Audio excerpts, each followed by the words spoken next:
Hello guys, what is going on? Son of Chelsea back here again.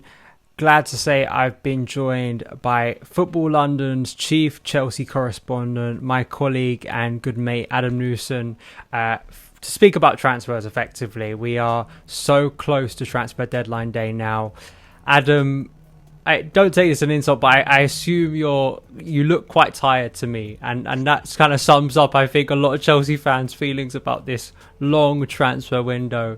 We're nearly there. How have you found this window, and did you expect it to be as busy as it has been? Yeah, I expected it to be busy. It's been probably harder than I expected in order to try and get a handle on everything, because Chelsea have been linked with a ridiculous amount of players. As you say, we're nearly there now. Probably could have done with a late night at Southampton, especially with a defeat. But as I say, it's a little over 24 hours now. So as you say, we're almost there. Let's start with a signing that has been confirmed on Wednesday afternoon. Whenever you're watching this, I'm sure Chelsea fans know this by now. It being announced, slightly sad it comes after a defeat because the mood isn't that good, but you can't I think, underestimate the importance of this deal. The last time we spoke on the channel, that was kind of the start of this transfer chase. And I remember you at the time were saying that Fofana himself was internally kind of pushing for things. And of course, it went to a whole nother level in the end. Just kind of your reaction to the way the deal played out and how big this is going to be for Tuchel and his defence this season. I mean, in terms of how it played out, I think Chelsea probably handled it fairly well. They negotiated slowly and patiently. Todd Boehly didn't throw the world at Leicester from the off. And that probably helped them in the sense of it disrupted Fofana enough for him to really push.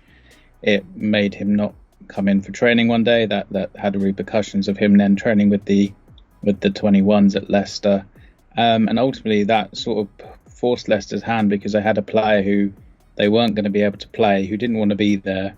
And they had a very strong offer from Chelsea, and it seems as though Chelsea have managed to do this for below a world record fee for a centre-back, which is obviously the 80 million that Manchester United paid, which again is good negotiating on Todd Boehly's part, because most of the noise from Leicester during this whole process was that 80 million pound needed to be met. So it's a good deal for Chelsea. It's hopefully a staple of their defence now for years to come. He signed a 7-year contract, which is a fair statement of intent on Chelsea's part of how they view Fofana as this key sort of figure in their back line. And you look at that, alongside maybe Reece James, who's also very young.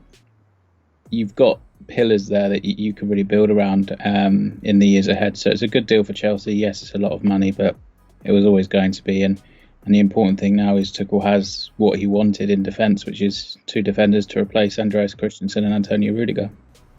I do love Reece James performing an intervention and saving his season effectively, and saying that I don't want, even though he didn't say this, I don't want to play at centre-back anymore. Can you come in and do the job for me? And giving another assist to Chelsea. So there we go, Fofana. Hopefully we see him at the Bridge soon. Let's move to the attack. Pierre-Emerick Aubameyang. It's not a breaking news. Tuchel wants this player.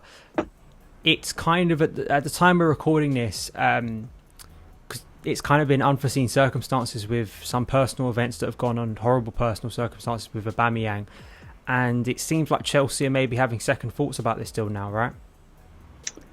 It sounds like it's got very complicated. That the circumstances you refer to obviously is the burglary at his home, and it's been difficult to ascertain exactly what the repercussions on Aubameyang. There have been reports today that he suffered an injury in that may keep him out for some time, which obviously changes things if, as perhaps harsh as it may sound, which from a football perspective would impact any decision Chelsea make. Talks are still ongoing at the time of recording between Chelsea and Barcelona. They're trying to find a deal because Barcelona, I think, would like to move him on if they can, just for the cash injection. Chelsea obviously need a forward.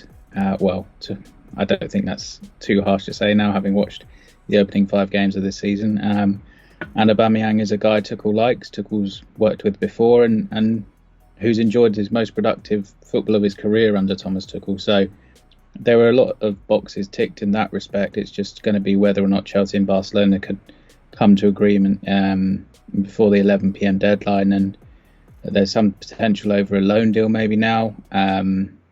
Still talks ongoing maybe on a permanent, so it's up in the air. But I think it's safe to say, as much as anything is safe to say in transfer, as we approach transfer deadline day, that Aubameyang is a player Chelsea would like, and they are going to try and come to an agreement with Barcelona, and it's whether or not they'll be able to do that. Feels quite symbolic and narratively sort of like neat that Chelsea and Barcelona started this window together. They're going to end it together, even if they are at the same table negotiating. Let's talk about maybe some attacking alternatives. Anthony Gordon, I mean, to me that feels like one that's completely dead now. Am I being wrong for assuming that? No, unless something very dramatic happens now, Anthony Gordon won't be joining Chelsea. Frank Lampard said publicly that the deadline for him to leave has passed. Chelsea don't seem to have really pushed on that in the last few days. So unless something dramatically changes on deadline day, no, I don't think Anthony Gordon's going to be coming. Have all the extra goals he suddenly started scoring cut up the price even further? That's kind of, it just feels quite ironic. And yeah, maybe you're getting the same reaction. I don't think Chelsea fans would be that disappointed that deal is not going to go through, given the general kind of shock at the price that Chelsea could have paid. So I don't think that's the end of the world. Wilfired Zaha and Neymar, it's weird to put both players in the same bracket, but they are two forwards and they were both named in kind of reports in recent days, different people kind of talking about alternatives. The Zaha one doesn't feel far-fetched. The Neymar one just kind of feels like silly season, doesn't it? It kind of feels like the sort of thing that would come out hours before the deadline. And I mean, have you heard anything about this? I mean, it feels like rubbish to me instinctively. Well, let's start on Zaha. There have definitely been talks between Chelsea and Zaha's camp. I don't think it's a deal that Chelsea couldn't do if they truly want to do it before the deadline. Obviously, with Callum Hudson-Odoi leaving on loan for Leverkusen, there is a spot there in that attack.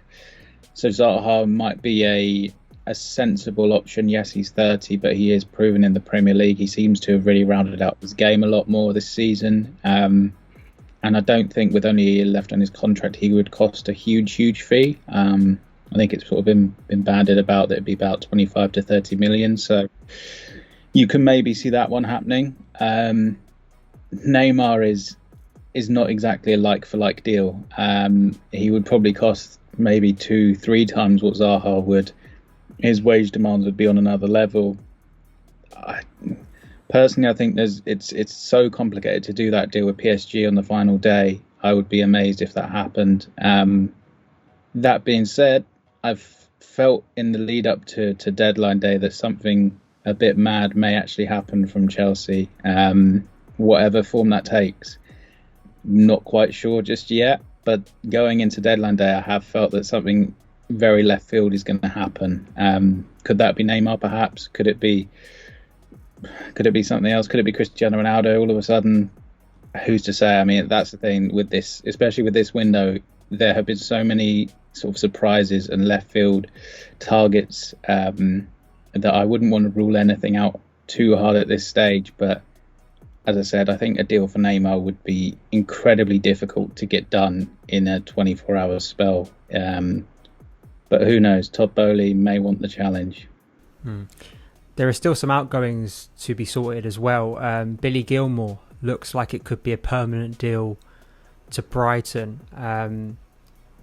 I can't say I'm shocked, but I'm not quite sure how this is going to look given Chelsea's midfield problems at the moment. I mean, is that true? Is a deal close with him and Brighton? Because he's nowhere near the team, even if he is on the bench every now and then. Yeah, with Billy, it's been interesting because I've been told over the last couple of weeks that there's been a lot of loan interest in him, both from clubs in the UK and abroad. And he was very much waiting and sort of he wanted to get the right decision. And the closer it's got to deadline day, the not concerned, but the more I've sort of questioned what's the hold up. And I think perhaps he was waiting for this Brighton opportunity because it ticks a lot of the boxes that you'd want if you're Billy Gilmore. A very good coach, a team that likes to play possession football, a coach who has a good track record of improving players, of working with young players as well. So if as a sort of suspect, Gilmore's been patient and been waiting for this opportunity to come,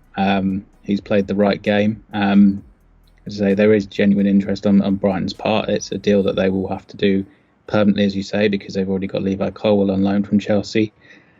I would be interested to see if Todd Boehly would want to try and negotiate a buyback clause in there for Gilmore. He has a couple of years left on his contract. He is still regarded as a very, very highly promising young midfielder with a lot of skills that a top club would want. So that's probably maybe where there'll be a sticking point, because I imagine Brighton will fight hard not to have a buyback in there. But Chelsea and Brighton have obviously done business this summer already. There seems to be a good relationship there between the clubs. So I suspect it will probably be a deal that plays out quite late into the window. But one which sounds like it would be a good move for Gilmore, because I think we saw against Southampton, he was on the bench, but after the game, Tuchel said that he had no midfielders left. And I think that was quite telling in terms of where Gilmore's standing is at the moment.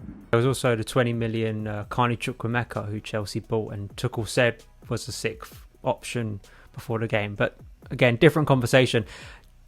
Final two questions. Pulisic, Ziyech, is there anything on either of those, or are we at a stage now, given Hudson-Odoi, Werner, Lukaku have all gone, at least for this season, the bodies just don't, the numbers just don't add up for Chelsea to let another one leave, even though we saw Pulisic storm off the pitch to some controversy on Tuesday night? Pulisic, I mean, has been willing to go from Chelsea all summer, but as things stand, looks like he's going to stay. There hasn't been a bid all summer that would have enticed Chelsea into selling him. There was some loan interest, but why would Chelsea do that at this point? So I think it's pretty certain that he'll stay now. Ziyech is an interesting one. Obviously, there's the Ajax interest, which seemed to disappear, but they need to sign a player to fill in for Anthony, and it wouldn't necessarily shock me if Ajax sort of come back into the fold a little bit on this in the last 24 hours and maybe explore it again. Whether or not they're going to bid what Chelsea want is probably the sticking point, because I think Chelsea do want to try and get 25 million pounds or so. So that will probably be the issue. Other than that, I mean, I'd be amazed if Chelsea did a deal with Tottenham with Ziyech, especially without maybe having a replacement coming in. Final question. I guess this is difficult to answer fully until we end the transfer window, because a lot of madness, as you've alluded to, could still happen. Do you think this has been a good transfer window for Chelsea?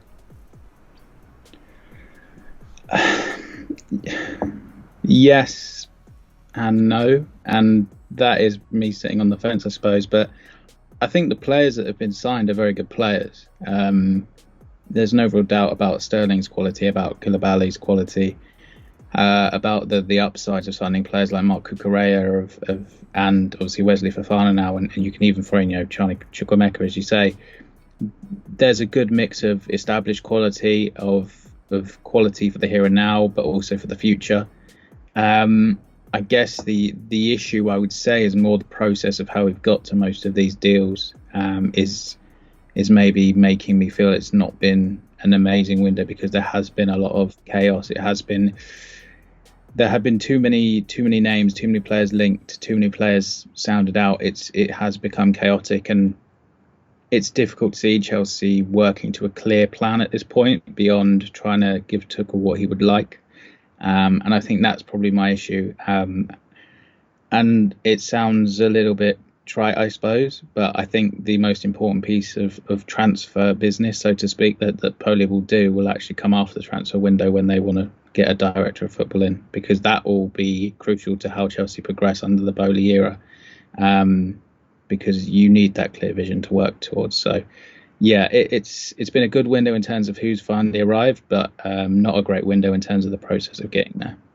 It's certainly been chaotic, and it hasn't been boring, I don't think. Even if I know as a reporter, Adam, I know you get asked a lot of identical questions on kind of a daily basis. But it's been one of the more entertaining ones, and it looks like it could end in dramatic fashion in good or bad way.